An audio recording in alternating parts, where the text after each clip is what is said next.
when you actually got in and started working at record companies with the executives, and they were pushing you maybe to be a little pop kid or be a little rock and roll or do this or do that, and I'm sure they all had opinions on what you should be. Still do. How did you have the wherewithal, the maturity to say, no, I'm going to stay my course, this is what I want to do?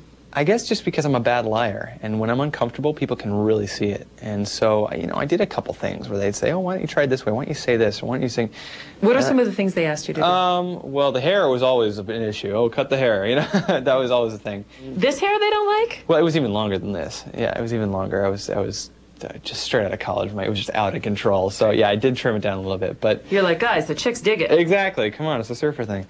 But, you know, to be honest, when I started, they wanted me to go more into a classical thing. They wanted me to do everything in Italian, you know, because, you know, Andrea Bocelli had such a big success. I thought, oh, well, why don't you do more in Italian? I said, well, look, I love singing in Italian, but I don't want to make that the whole thing because that's not me. You know, obviously when you first start and you're just new and nobody really knows what kind of thing you do, everybody's going to say, well, you should do this. But as I started getting it more and more, and as we started working more and more in terms of what the album was going to be and what I sounded like, and they were just so great at just letting me be Josh, you know, and just kind of letting things roll from that standpoint. No big image, no big, you know, we need this stylist or we need this. It was just like, okay, well, you know, here's your shot, kid. You know, go out and sing, and if the people like you, great. If they don't, then it was nice knowing you. So, you know, that was my job, was then to go out and sing and hopefully get the people to like it. So I'm thrilled that that's happened.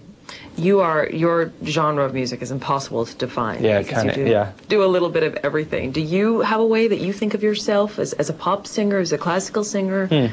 I see myself doing more classical stuff in the future, maybe.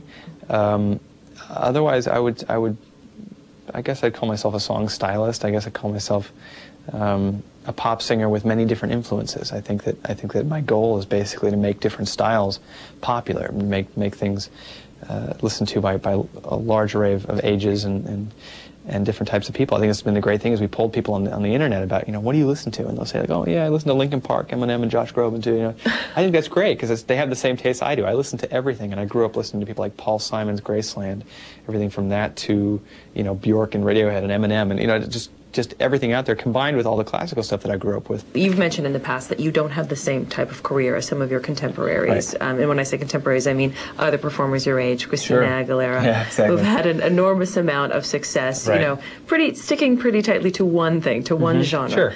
Do you wish that your success was more in pop culture than in culture in general? I don't know. I think it's certainly a lot more fun to be doing that kind of thing and to be part of that world. But I would also think that it would get kind of old pretty fast. I mean, and so I guess my answer would be no if it meant that I was doing something that my heart wasn't into. You know, I think it's really great that a lot of people listen to the CD and to kind of get away from that a little bit, because that's kind of what's making the world go round right now. And it's great to feel like I'm succeeding in the same way. I'm selling just as many records. And your new album coming out in October? I hope so. Definitely. I hope it's out in October. Yeah, just so we get the little plug in here. We're back in the studio now, and I'm very excited, as I said, to just be doing new music.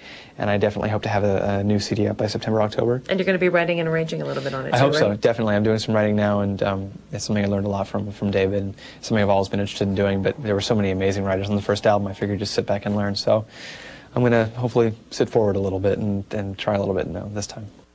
Coming up next on E-Talk Profile, Josh's fans can't get enough of him. It's been cool. It's been really cool. I got underwear in now too.